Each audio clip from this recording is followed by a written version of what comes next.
Most fitness advice is aimed at overweight people that need to lose weight or underweight people that need to gain weight. But what if you have a skinny fat physique? You're kind of stuck in the middle. Should you go straight onto a bulk and gain some size but risk gaining a bunch of body fat and making those moobs and bellies bigger? Or do you lower your calories, go into a cut and become a smaller version of skinny fat and risk losing the little muscle that you do have? Neither of those options sound very appealing, and neither of those options will fix the skinny fat physique. So where should you start? Now there's actually a specific strategy that I've been using to help hundreds of skinny fat men lose their bellies, grow their arms, and do it in a realistic time frame. Like Matthew was able to get rid of the stubborn body fat and bring in his abs in just 14 weeks. Or like Matt, who's finally able to lose his belly while still traveling and going out for meals with his fiance. Or like Reese, who has achieved a full transformation in just 12 months. So in this video, I'm going to break down what we did for their nutrition, what training strategy we followed, and what you can do to start seeing results as soon as possible. So let's cover the big one first. Nutrition. This is where 90% of skinny fat men go wrong. They drop their calories down way too low, way too soon. Now it might seem like a good idea at the start, but once you've been low calorie long enough, you'll eventually start getting loads of cravings, you'll get headaches, you'll feel tired, your willpower will be absolutely zero, and you will just drop off and binge and put all those fun foods back in that you've been avoiding. Plus your training, energy, and strength will all diminish, which will ultimately lead to more muscle loss, so you'll be a smaller version of skinny fat.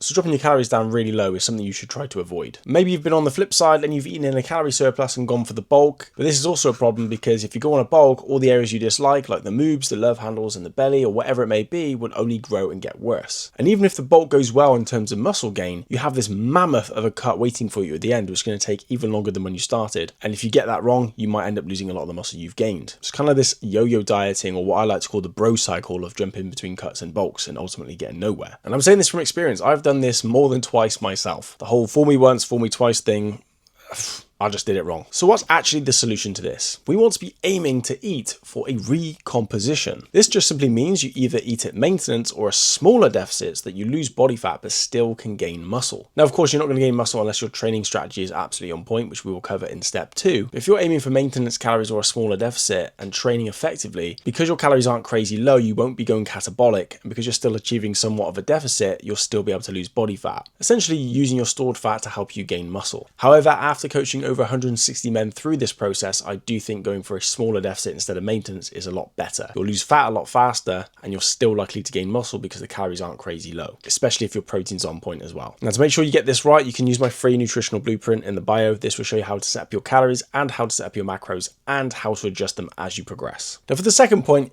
you're going to need to train for recomposition. Every client transformation you see has followed a specific training strategy. Most men, when they think about losing body fat, they think cardio, fat burning classes, and going for runs. And none of these things are actually bad to do, but if you're skinny fat and you do these for the long term, you're very much likely to lose more muscle, especially in the long run.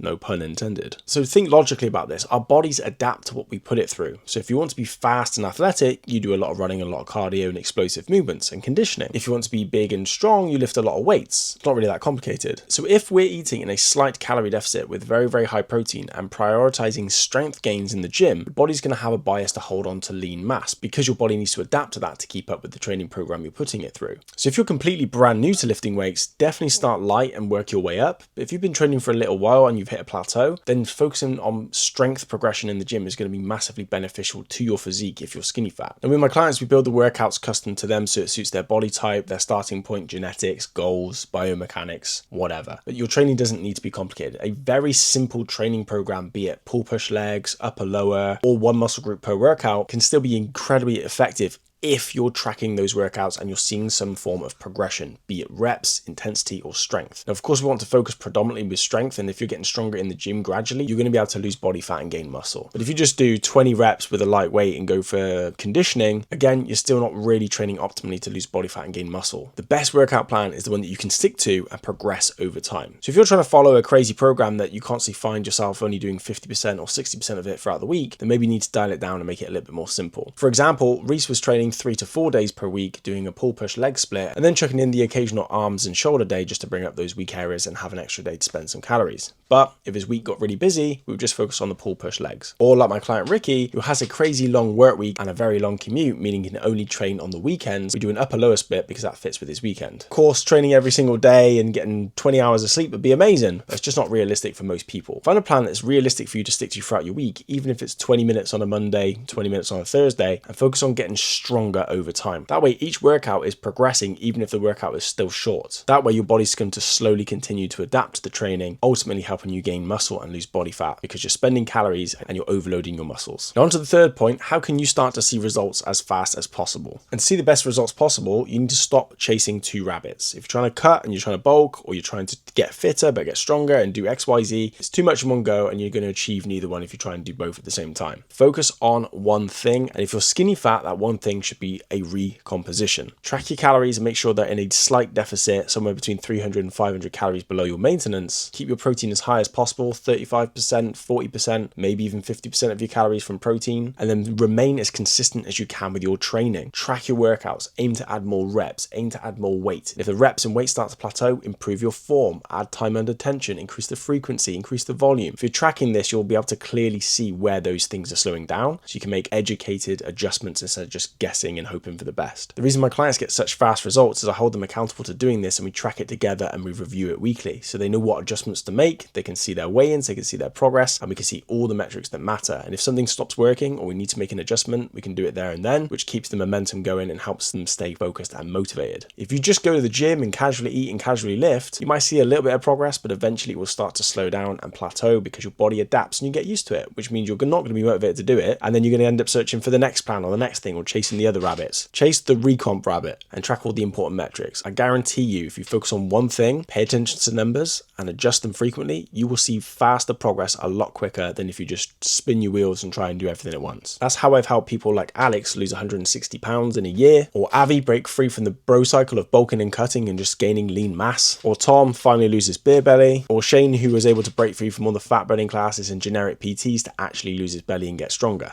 Now don't forget to download the nutritional blueprint so you can work out your numbers and make sure that's set up correctly. Or if you want some help implementing these steps and getting the same coaching and support and guidance that all these clients had, you can book a call with me from the link in the bio. And if you want to avoid a lot of the guesswork and frustration, you can watch this video here, which might save you a lot of time. Go and watch it, it's pretty good. It took me way too long to edit, so please watch that one.